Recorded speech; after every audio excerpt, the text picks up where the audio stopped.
No memes. No memes in this one. We're not doing memes this time. You could probably hear my AC in the background. I'm not shutting that off. I don't know how many takes this is going to be. I don't even know how long this is going to take. So, let me just put the pop filter on here. You guys can have that. And we'll just get right into it. I want to talk about some things I'd love to see from Shreddage or any equal virtual guitar program. This video does have chapters. If you'd like to just skip over my intro and audio examples to get right to my feedback, I won't be offended.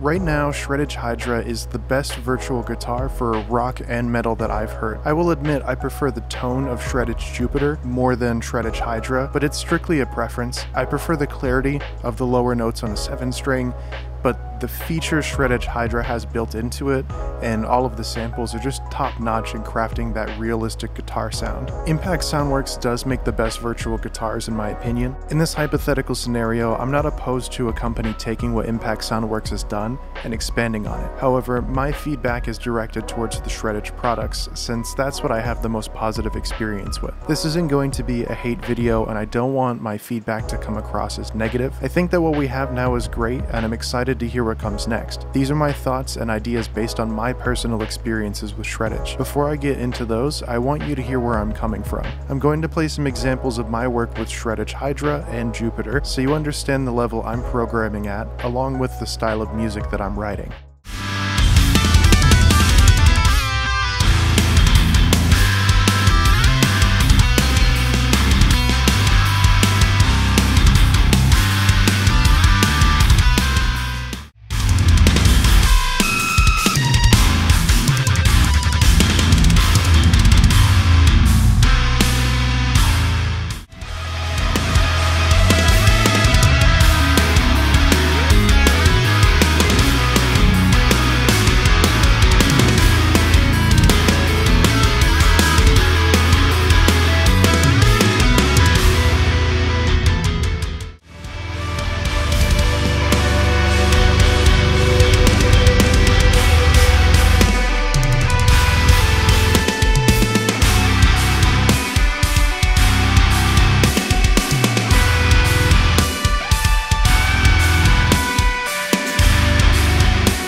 Tuning options. I recently bought Eurobase 3 and something interesting to me was that while they tracked a few octaves worth of notes, you can change the tuning of the individual strings in Contact. When you change the tuning, it doesn't change the samples that you have access to, but it essentially corrects the 4-string option. I'd love to be able to take a 7-string from B standard and drop each individual string down to drop F, for example. I think it'd be cool to have something like when you change the string tuning, it loads the correct samples for each individual string at that specific tuning. That would allow us to create some interesting custom tuning or just change the pitch of the guitar without artificially pitch shifting. Alternatively, maybe preset tunings that offer the versatility without the complexity of that full control. Humanizing within the program. Back to Eurobase 3, there's a built-in humanization option. Rather than explaining how it works for that product, I'll just say what I'd like to see in Shreddage. It would be awesome to have a knob or knobs that automatically apply humanization to velocities and timing. Right now, I do take the time to manually adjust all the velocities, and it is a pain. I don't touch timing because I don't want to take time lining up the key switches after. If humanization was built into Shreddage, it would create a lot of ease for the users.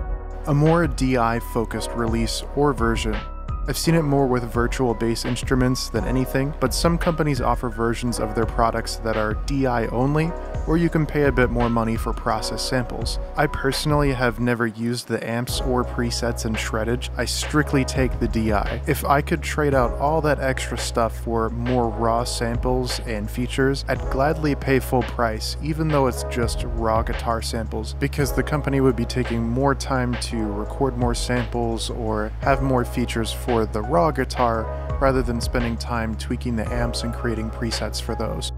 Trade out some extras. This one really only applies to me and people using Shreddage like I do. I don't actually know what the demographic looks like, but here's my take. Limit some of the features for quality of life. I'd rather have double-tracked guitars that don't phase rather than quad-track samples that do have phasing issues. Since I always use tracks 1 and 4 rather than 1 and 2 or 3 and 4, I'd love to just have less repeating notes and more samples to work with in a double-tracking scenario rather than having access to 4 guitars. This kind of goes with the things I was saying earlier. I'd rather have only DI, no neck pickup, and only 2 guitars if it meant I could have more samples, little to no chance of repeating notes, no phasing issues, all key switches supported from 0 frets all the way up to 24 frets. A built-in riff player. This is a bit of a stretch idea for me because I personally wouldn't benefit from it that much. However, a lot of people seem to have trouble writing riffs with Shreddage. It would be very beginner friendly to have a library of riffs in Contact that can be loaded up just like the Get Good Drums Groove Player. It also gives an opportunity to possibly work with guitarists that can create riff packs. Where I personally think it could get interesting is if you had very popular or influential guitarists lending ideas to Impact Soundworks.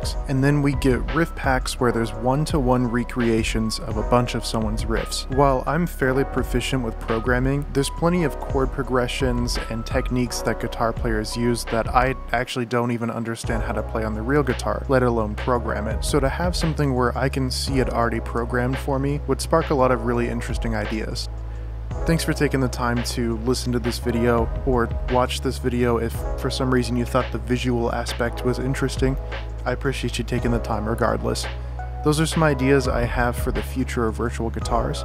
Feel free to comment your ideas in the video and maybe we'll get some eyes from someone who's working on virtual instruments. It doesn't hurt to at least put the information out there. For a future, maybe a near future video, I'd love to do a Q&A. I have a few common questions I get, but I'd love to get some specific ones. I don't plan on doing any full-blown tutorials of anything, but if you're curious on how I've programmed something, how I've mixed something, the music I listen to, why I use virtual instruments, things like that, feel free to leave a comment with your question. If you have anything you've wrote with Shreddage and you want me to take a listen or even give you some feedback, go ahead and comment that too.